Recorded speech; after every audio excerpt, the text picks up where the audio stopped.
Sabrinaning avariyasi va Kokoshning operatsiyasida Yulduz Usmonova aybdormi? Assalomu alaykum aziz muxlislar. Agarda kanalimizda mehmon bo'lsangiz, kanalimizga obuna bo'lishni va videolar davomida bir dona like tugmasini bosib qo'yishni unutmang.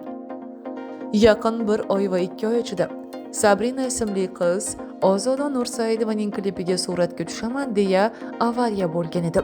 Bu haqda juda ko'p shov-shuvlar bo'ldi. Buning sababchilari kim?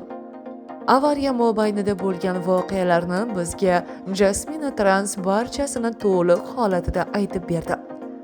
Sabrina Ozoda Nursaidovaning klipiga suratga tushaman deb avariya bo'ldi va Tosiyoga egri bo'lib nogiron bo'lib qolgandi. Lekin bundan Ozoda Nursaidovaning umuman xabari yo'q ekan. Kokoshning operatsiyasida qatnashgan doktor, ya'ni Bukra, sen hammaga osilaverishni bas qil. Sen u operatsiyada aybdorsan, deydi Jasmina Trans. Meni ham Ozoda Nursaidova kabi oqlanglar deb hamma joyga yoza-yoz qilayotgan ekansan. Afsuski seni hech kim oqlamaydi. Hali sud bo'ladi va sen qamalasan, deydi Jasmina Trans.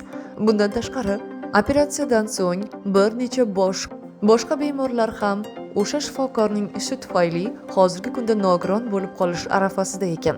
Shu sababdan Kokoshni operatsiya qilgan doktorning ishi sudga oshirilgan. Va Sabrina operatsiyasida doir bo'lgan mojarolar orqasidan shunday deydi Jasmina Trans. Men barchasini bilmagan holda video chiqardim. Videoning bir necha sekundlarida o'tar yo'q Ozoda Nursaidovaning singlisi Nilufar opa menga qo'ng'iroq qilib, bizning hech narsadan xabarimiz yo'q edi. Qanday bo'lsa-da barcha operatsiya pullarini biz beramiz deganida Sabrina yo'q, menga kerak emas. Ozoda Nursaidovani eshitsam, operatsiya bo'lgan yoki bo'lmasam avariya bo'lgan kunim esimga tushadi. Men u kishi bilan ko'rishmayman va pul ham olmayman dedi. Nimagaligini bilmay qoldim. Shu sababdan ular ko'risha olishmadi.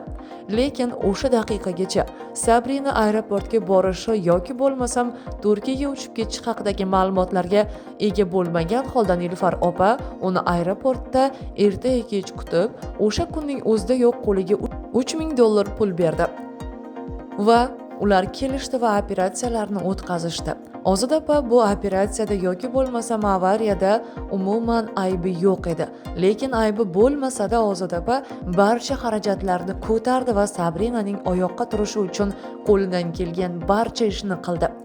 Shu o'rinda Kokoshni operatsiyasida ham doktor va boshqalar menga videolarni jo'natib, barchasiga bular aybdor, biz aybdor emas, bizni ham oqlab bering deya ko'p aytishdi. Kokoshning yonida yurganlarning barchasi do'st deb o'ylagandim. Aslida esa unday emas ekan. Barchasi orqasidan pichoq urib qanday do'st ekanligini ko'rsatib berdi, deydi Jasmina Trans. Bundan tashqari, bularning barchasiga nimagadir Yulduz Usmonova aybdorga o'xshab ko'rinayapti, deydi Jasmina Trans. Chunki shuncha mojarolar bo'lgan vaqtda nimaga endi o'sha paytda gapirmadi-yu Ozoda Nursaidova Sabrinani operatsiya qildirib, hamma tarafdan yaxshi va sog'lom bo'lib O'zbekistonga qaytgandan so'ng endi Ozoda opani yaxshi, u aybdor emas edi deya aytib o'tdi. Nimaga o'sha paytda Ozoda opa yordam beraman desa, Sabrina qabul qilmadi. Buning bir sababi borga o'xshaydi Yulduz opa. Sizni nimadir nayrangingiz bor. Men buni sezyapman, deydi Jasmina Trans. Voqealar davomini eshitmoqchi bo'lsangiz, bizni kuzatishda davom eting va video ostida bir dona like tugmasini bosing. Biz sizga barcha haqiqatlarni ma'lum qilamiz.